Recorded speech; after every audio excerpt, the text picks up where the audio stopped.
In this video, I will show you how to buy Bitcoin on Trust Wallet. So first of all, open up your Trust Wallet app on your phone or on your browser, and then click on Buy from the home screen.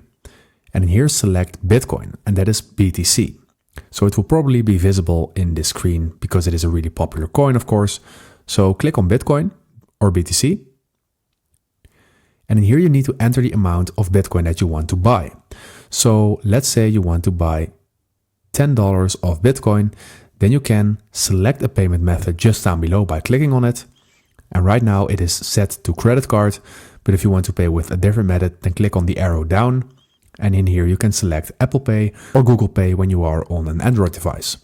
So let's say we select Apple Pay, then you can see the provider that you can select.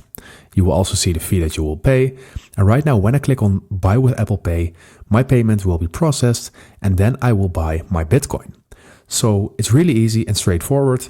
I hope this video helped you out. Please leave a like and consider subscribing, and then I see you in the next one.